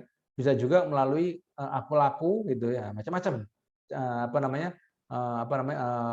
Bermacam jalur untuk konsumen supaya beli. Nah, gitu jadi multi channel shopping gitu ya. Jadi nggak hanya pembayarannya melalui Tokopedia aja atau pembayarannya melalui kartu kredit aja atau melalui transfer aja, tapi juga bisa melalui lembaga-lembaga pembiayaan yang lain gitu ya. Jadi memudahkan konsumen untuk membeli produk yang diinginkan gitu ya. Sehingga konsumen akan bisa membeli produk dengan cara yang disenanginya. Nah, contohnya ini ya, konsumen bisa melakukan pembelian tidak hanya melalui website ya kan, tapi juga melalui aplikasi di smartphone, WhatsApp, Line, Chat, Facebook, Instagram ya. Saat ini memang kalau kita lihat website ya, misalnya websitenya musik MG Music Spot ya, MG Music Spot ya, kalau di MG Music Spot itu nanti ada linknya tuh, ada kalau mau WA bisa ya, kita tinggal klik langsung hubungan sama customer service-nya gitu ya. Nah di situ kita bisa beli melalui kita berhubungan dengan customer service-nya melalui WA di situ gitu kan. Jadi website itu juga bisa langsung beli gitu ya. Nah beberapa channel pembelian ya, jadi saat ini pemasar ya harus menyediakan beberapa channel pembelian untuk konsumen bisa membeli produk kita gitu ya. Jadi nggak hanya melalui website aja, nggak hanya melalui WA aja, kalau bisa semuanya bisa ya, di Facebook, mulai bisa Instagram bisa ya. Jadi dimanapun konsumen buka medsos gitu, itu ada produk kita dan mereka bisa membeli di sana gitu ya. Sehingga kita bisa bersaing nih dengan kompetitor yang ada saat ini ya, di mana banyak sekali yang jualan produk yang hampir sama ya, dan sangat banyak sekali menawarkan pembelian. Saya juga kalau saya mau di Instagram kan suka ada banyak sekali ya. Bapak Ibu punya Instagram semua nggak nih? Ngomongnya saya, jangan-jangan kita belajar pemasaran online pada ini nggak tahu nih pemasaran online. Pak Soleh Instagramnya apa nih Pak Soleh? Pak Soleh ada Instagram nggak Pak Soleh? Saya nggak aktif Pak di Instagram Pak. Ya, ya. Pak Bolingga aktif ya, ada ya? Ada Pak saya. Ada ya. Nah, Bolingga ada. Pak Singgi ada nggak nih Pak Singgi nih? Ada, Pak. Ada ya. Kalau Pak View pasti ada nih Pak View nih ya. Pak View udah Ada canggih Pak, soalnya. View Ya. Hadriansah Pak. View Hadriansah. Oh iya, boleh nanti. Ada Pak. Iya, iya. Boleh juga ya. Nah, ya Bapak Ibu yang punya Instagram pasti sudah sering ya ngelihat penawaran banyak sekali ya di Instagram ya. Penawaran banyak sekali dari barang yang sederhana yang tidak kita pikirkan ya. Tadinya ada juga tuh saya lihat kemarin ditawarkan melalui Instagram tuh yang kalau bocor tinggal disemprot pakai spray gitu.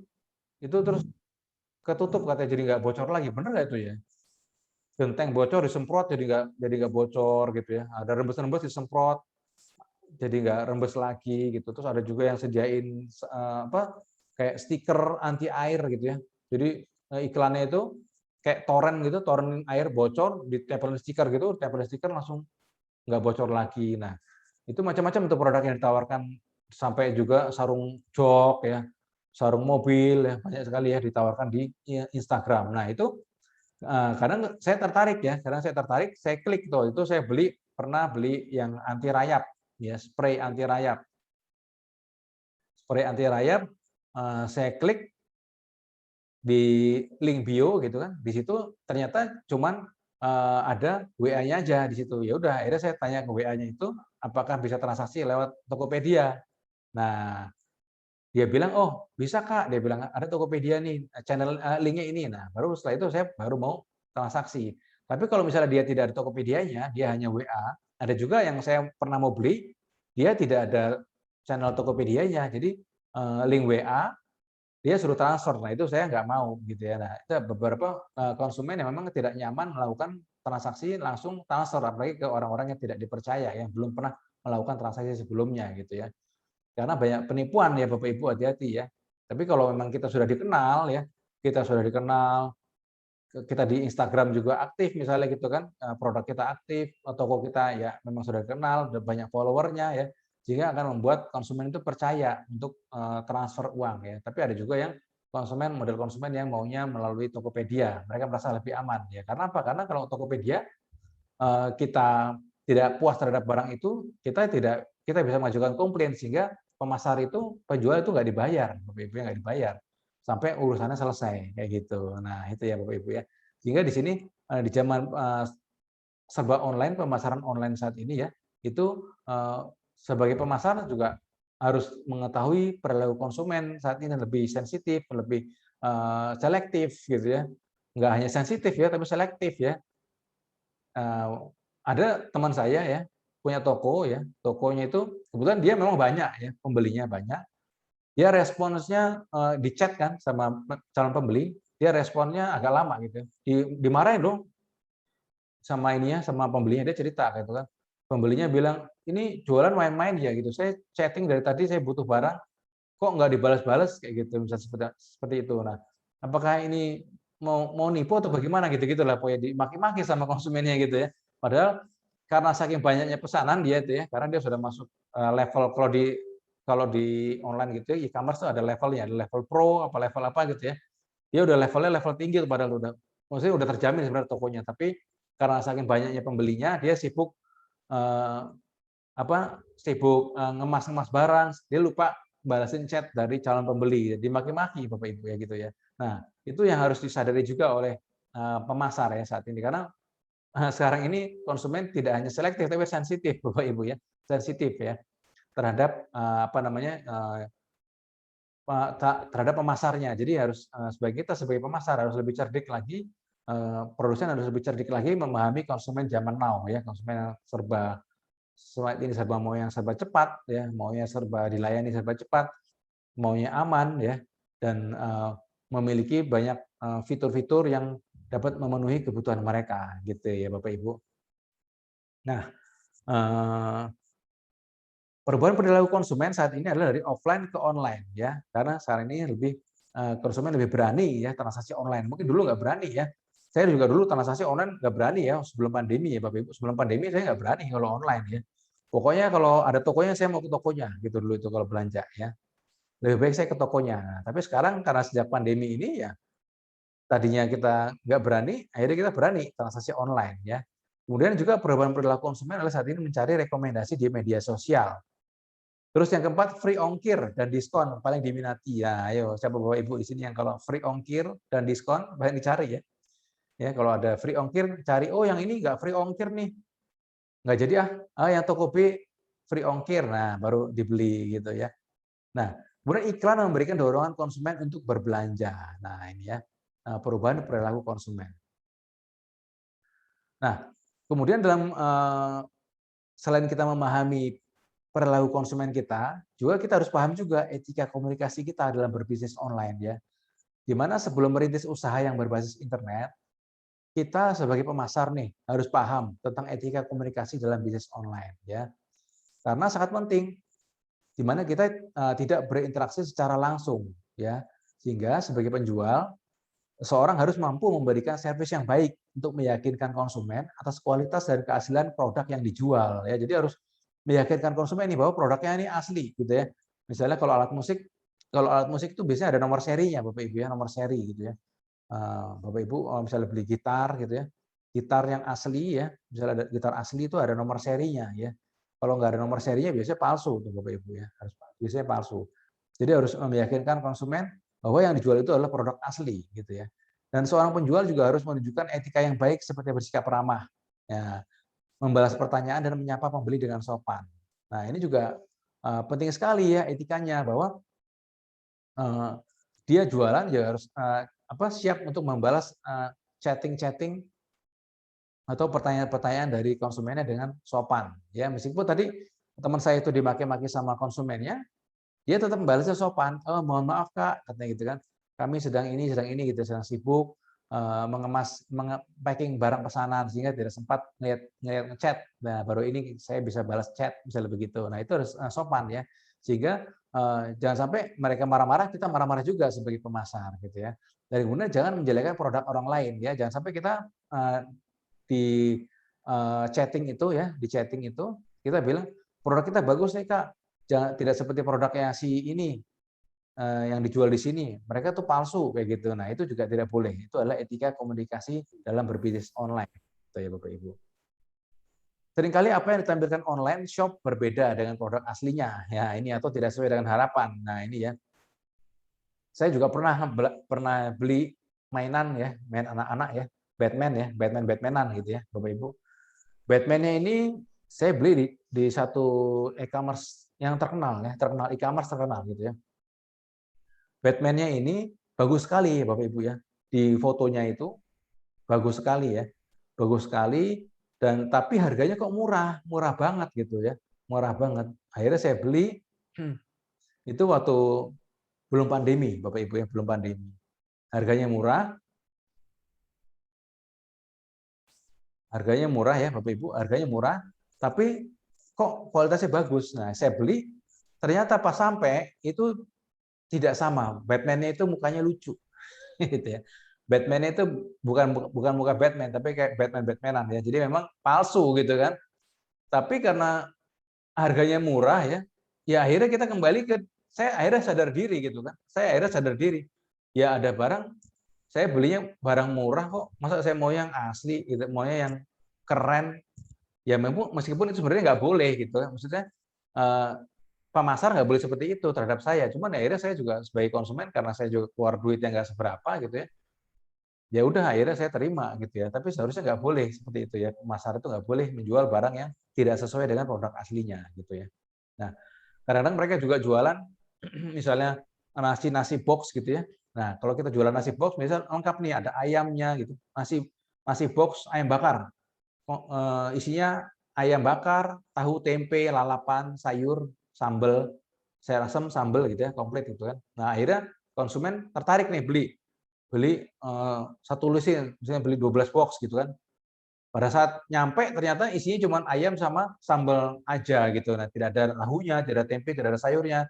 Nah, itu tidak boleh ya Bapak Ibu ya. Untuk pemasar saat ini harus menampilkan etika bisnisnya adalah menampilkan produk yang sesuai dengan apa namanya gambar ya. Yang dia jual ya itulah yang dia foto gitu ya. Jangan sampai dia foto produk dibanyak-banyakin ya, ternyata yang dijual sedikit gitu. Nah, karena menekankan kejujuran akan berdampak panjang pada bisnis yang kita jalankan. Nah, gitu ya Bapak Ibu. Jadi pada saat kita jujur ya, maka bisnis kita akan berjalan jangka panjang nih ya, jangka panjang. Jadi adalah menciptakan kepuasan konsumen yang pada akhirnya akan membuat konsumen itu loyal dan menjadi pelanggan terhadap toko kita. Nah, begitu Bapak Ibu. Apa sedikit yang bisa saya sampaikan ya untuk mengenai perilaku konsumennya ya. Jadi kesimpulannya adalah perilaku konsumen adalah ilmu yang mempelajari bagaimana proses kebiasaan konsumen ya. Tadi itu proses kebiasaan konsumen online saat ini ya kan. Ya mereka membandingkan dulu dengan yang lain ya. Mereka cari diskon dulu gitu kan. Kemudian mereka review dulu ya gitu ya. Dengan memprediksi perilaku konsumen, pemasar bisa merancang kira-kira pola komunikasinya bagaimana, promosinya bagaimana yang mempengaruhi perilaku konsumen sehingga mereka tertarik untuk membeli produk yang ditawarkan oleh pemasar. Pemasar dapat memprediksi selera konsumen sehingga mereka dapat memproduksi barang atau jasa yang sesuai dengan selera konsumen, keinginannya apa gitu ya. Nah, demikian Bapak Ibu untuk apa namanya pembahasan kita tentang perilaku konsumen di dalam pemasaran online ya. Topik kita pada siang hari ini sore hari ini ya. Terima kasih Bapak Ibu sudah mengikuti dari awal tadi ya. Semoga apa yang saya sampaikan dapat bermanfaat. Nah, kira-kira ada pertanyaan nggak nih Bapak Ibu untuk pertemuan kita kali ini? Mungkin ada yang kurang jelas tadi. Kita nanti ini saya modulnya saya share ya nanti ya Bapak Ibu bisa lihat maupun juga nanti ini rekamannya nanti saya share juga ya. Pak Soleh nanti bisa lihat, bisa dengerin lagi ya Pak Soleh dari awal ya Pak Soleh. Untuk ininya ya. Nah, mungkin ada yang mau tanya Bapak Ibu, apa sudah cukup untuk pertemuan kita? Ya. Izin Bapak mau menyampaikan. Ya Pak Singgi. Ya, terima kasih atas materi yang diberikan pada sore hari ini. Ya Pak, sama-sama Pak Singgi. Dengan penyampaian Bapak tadi, saya timbul ide untuk mengangkat dalam tesis, Pak. Nah, jadi, iya Pak. Sebenarnya saya mau mengangkat mengenai perilaku konsumen, Pak. Cuma variabelnya semula berkaitan dengan brand awareness, brand image, citra merek. Tapi dengan Bapak tadi menyampaikan berkaitan dengan perilaku konsumen secara online, saya ada ide untuk variabelnya kemungkinan akan saya ubah berkaitan dengan tadi yang Bapak sampaikan, stimulus seperti promo gratis ongkir, online review. Nah, ini terhadap perilaku konsumen. Nah, ini kan yang angkat Pak. Nah, berkaitan dengan itu mungkin saya mohon ini Pak, apa masukan saran terkait dengan hal tersebut. Terima kasih Bapak. Ya, terima kasih Pak Singgi. Ya, betul Pak. Untuk perilaku konsumen ini memang termasuk banyak juga yang dijadikan variabel ya untuk penelitian ya Bapak Ibu ya. Nah, ini di mana di sini kita bisa mengetahui kira-kira mengapa seseorang itu membeli barang gitu kan. Biasanya di sini berkaitan mungkin dengan variabel Y-nya ya. Mungkin variabel Y-nya adalah minat beli ya, atau mungkin keputusan pembelian, bisa juga Bapak Ibu ya. Keputusan pembelian. Nah, ini bisa sebagai variabel Y-nya. Apa yang mempengaruhi seseorang untuk membeli barang tersebut gitu ya. Nah, apalagi saat ini bisa juga Bapak Ibu nanti di tesisnya ya sebagai di zaman pemasaran online, di zaman pandemi COVID-19 misalnya gitu, nanti dikaitkan dengan judulnya gitu Pak. Nanti Bapak bisa jelaskan nanti untuk teorinya ya. Sekarang memang banyak yang dipakai adalah dari Schiffman ini ya. Schiffman ini untuk definisinya ya. Bisa Bapak nanti cari di teori menurut Schiffman ya untuk definisi dari consumer behavior-nya gitu Pak. Nah, memang di sini bisa kita lihat dari sini ya. Sebenarnya kalau untuk ini stimulusnya ini bisa lihat dari sini ya Bapak ya. Dari product, price, place, promotion ya ini ya. Ini penting juga ini ya Bapak ya untuk bisa sebagai variabel perilaku konsumen ya. Perilaku konsumen yang dilihat dari produk, price, place, promotion ini bisa Bapak nanti jelaskan mungkin bagaimana kaitannya dengan ini ya, dengan pembelian ya, dengan produk choice. Ya, kenapa mereka membeli produk itu gitu ya? Kenapa mereka memilih merek itu ya? Nah, itu ternyata distimulasi oleh ini ya, produknya yang seperti apa ya, price-nya bagaimana, place-nya bagaimana, promotion bagaimana. Nah, gitu bisa Pak Singgi, mungkin bisa jadi 4 variabel ini ya. Produk, variabel produk, price, place, promotion, bisa juga jadiin bauran pemasaran, jadi satu variabel. Nah, ini menjadi variabel yang mempengaruhi buyer response ini gitu ya. Nah, kalau mengenai harga ini juga Bapak juga adalah sensitif ya. Harga ini bisa dijadikan variabel mediator, bisa nih variabel mediator ya, atau variabel harga. Misalnya nih Pak, misalnya produk dan value, misalnya kita pakai value, produk dan pengaruh produk dan value terhadap keputusan pembelian mobil BMW dengan harga sebagai mediator, misalnya begitu. Nah, itu bisa kita lihat apakah harga itu memediasi pembelian konsumen gitu kan. Karena kalau untuk harga ini sensitif karena saya bilang begini, karena BMW itu orang tidak sensitif terhadap harga biasanya ya. Pembeli itu tidak sensitif terhadap harga. Jadi bisa jadi beli BMW-nya karena di situ faktor produk dan value-nya aja. Karena value-nya sudah bagus, sudah produknya bagus, sehingga mereka tidak perlu melalui variabel mediatornya harga, mereka akan beli mobil BMW gitu, Bapak. Gitu ya. Nah, itu bisa. Jadi harus untuk harga ini memang sensitif, Bapak ya. Jadi harus hati-hati juga sebagai digunakan untuk variabel mediator, tapi menarik nih ya. Sehingga kita tahu nih, oh ternyata orang yang beli BMW tidak memperhatikan faktor harga. Nah, bisa juga gitu. Atau misalnya orang beli Wuling ya. Kenapa orang beli Wuling? Oh ternyata karena mereka harganya murah ya. Ada faktor harga di situ. Tidak hanya produknya, tidak hanya value-nya, tapi juga mediatornya harga, bisa juga di situ, Pak Singgi. Terima kasih Pak. Ya, terima kasih kembali Pak. Bu Lingga tadi kita mau tanya kayaknya. Bu. Ya, Pak. Ini kan bagaimana sih menurut tanggapan Bapak? Tadi kan sudah Bapak jelaskan di mana pemasar ini kan tidak boleh menjual dengan produk yang tidak asli seperti itu Pak ya. Betul. Terus saya kemarin itu kan beli di Shopee buku ini. Saya lihat kan pertama saya lihat reviewnya dulu kan. Nah, review itu kan bagus sekali ya, bintang 5. Tapi yang saya dapatkan itu mungkin bisa dibilang hanya bintang 1 kali ya. Soalnya harga pasaran sih 57.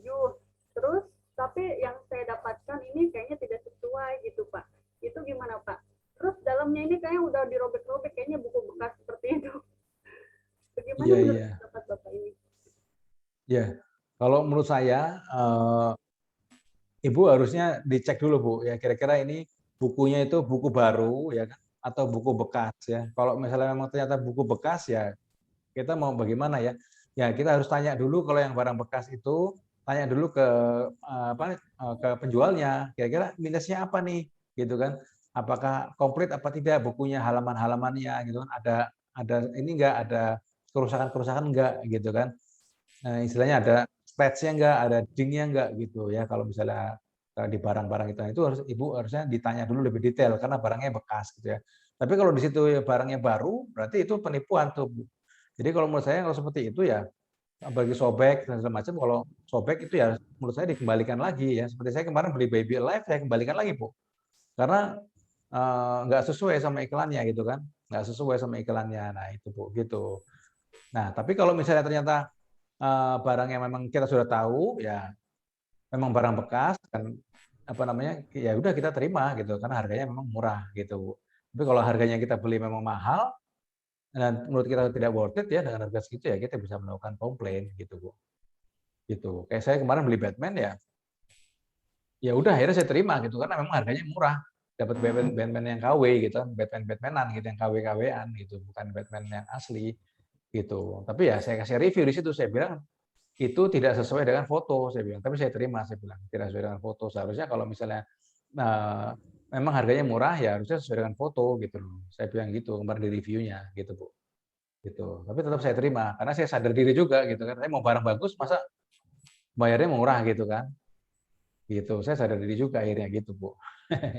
Akhirnya begitu. Oke, terima kasih Bapak atas tanggapan. Iya, sama-sama Bu. Bu Putri tadi raise hand. Bu Putri mana?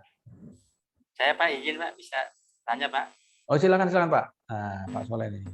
Ya terima kasih Pak Adian. Mohon maaf tadi agak terlambat Pak. Iya Kalau nggak saya apa-apa. simak dengan baik. Di akhir sesi tadi Pak ada dan masih berkaitan dengan sebenarnya dengan pertanyaan Bu Lingga tentang berapa banyak penipuan Pak. Oh iya.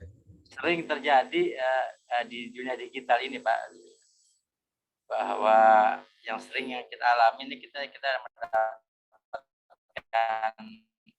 pesan, Anda mendapatkan pernah saya mencoba, saya klik Pak itu, saya klik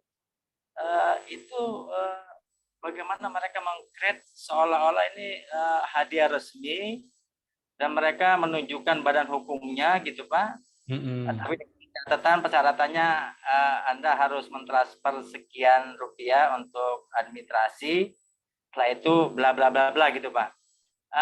Sekarang bagaimana Pak dalam perilaku konsumen ini kan berbagai macam strata pendidikannya Pak. Bagi yang barangkali ini adalah suatu penipuan mereka akan paham, tapi bagi orang-orang awam Pak, ini kan sering dirugikan gitu Pak.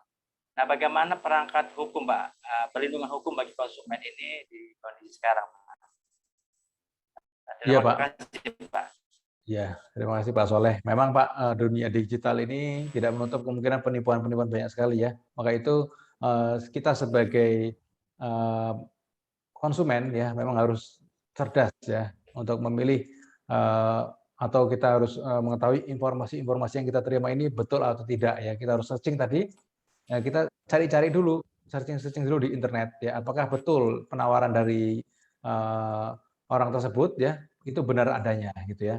Dan memang kalau untuk perlindungan hukum ada Pak ya YLKI ya, kita pasti namanya Yayasan Konsumen Indonesia ya, perlindungan hukum dari YLKI ya. Tapi memang prosesnya memang tidak semudah dan sesimpel itu ya Pak ya kalau kita nanti mengajukan tuntutan gitu ya. Maka itu sebelum kita ketipu ya sebagai konsumen kita harus pintar-pintar jadi konsumen yang cerdas ya, mencari informasi di media sosial, di internet, di Google ya. Kira-kira juga ke grup referensi kita, ke family kita, ke teman-teman ya. Kira-kira kalau kita dapat penawaran seperti ini benar apa tidak adanya gitu Pak Soleh. Kalau untuk perlindungan hukum sih ada sih Pak, ada ya. Setiap konsumen itu pasti dilindungi oleh hukum. Cuman tidak menutup kemungkinan bahwa tidak mudah gitu untuk kita mengajukan tuntutan terhadap perusahaan yang sudah menipu kita itu gitu Pak. Dan kadang-kadang mungkin malah menimbulkan biaya yang justru lebih besar mungkin gitu karena Karena begitu gitu. Ya, Baik, gitu Pak. Terima Pak. kasih, Pak. Ya. Baik, Pak. Terima kasih. Baik, terima kasih Pak Soleh. Ya. Oke, Bapak Ibu, apakah sudah cukup ya Bapak Ibu untuk pertemuan kita? Nanti kita ada lagi ya pertemuan mungkin ke-7 ya Bapak Ibu mungkin ya. Mungkin pertemuan ke-7 untuk bahas. Oh iya, TB-nya belum nih Bapak Ibu. Tugas Baik, besar Pak. satunya ya. Sudah mau deadline, sudah pertemuan ke-5 ini. Diharapkan di pertemuan ke-6 paling lambat sudah dikumpulkan Bapak Ibu ya. Untuk penilaian soal di pertemuan ke-7 Bapak Ibu. Di pertemuan ke-7 sudah harus diinput nilai, jadi diharapkan nanti sudah dikumpulkan. Nanti di pertemuan ke-7 kita adakan Zoom lagi atau pertemuan ke-8 mungkin nanti ya untuk membahas sekalian untuk tugas besar 2-nya gitu.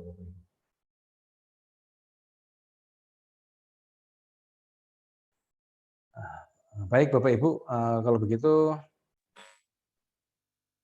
saya rasa cukup ya Bapak Ibu. Terima kasih atas atensinya, atas perhatiannya, atas waktunya juga hari ini kita boleh berkumpul kembali di pertemuan kali ini sembari saling silaturahmi lah ya. Ini kebetulan kita supaya lebih akrab. Nanti kalau kita sudah nggak pandemi, siapa tahu udah lulus lagi. Udah Amin, Pak. tingkat 2 ya. Pak. Udah mau tesis kan? Iya, Pak, betul. Iya. Kalau nanti nggak pandemi saya di Meruya Pak, di gedung A Pak, kan ruangan saya di gedung A, lantai 5. Gedung A500, ruang dosen A500. Nah, itu meja saya dekat pintu masuk. Tapi di Meruya Pak ya. Kalau mau ketemu.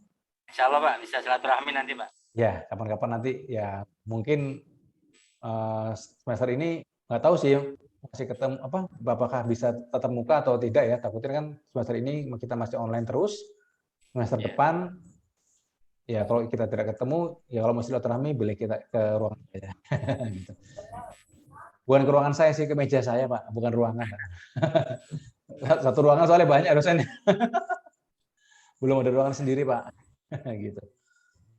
Oke, Bapak Ibu, terima kasih Pak Soleh, Bu Lingga, Pak Singge, Pak View, Bu Putri, atas waktu dan atensinya. Saya ucapkan terima kasih banyak. Dan saya doakan kita semua, ya Pak, selalu sehat, semangat, dan selalu berbahagia ya menjalani hari-hari kita supaya kita sukses, sehat selalu. Terima kasih Pak. Ya Pak. Saya akhiri ya Pak ya pertemuan kita pada sore hari ini. Sampai bertemu kembali dalam sesi-sesi berikutnya baik online maupun offline.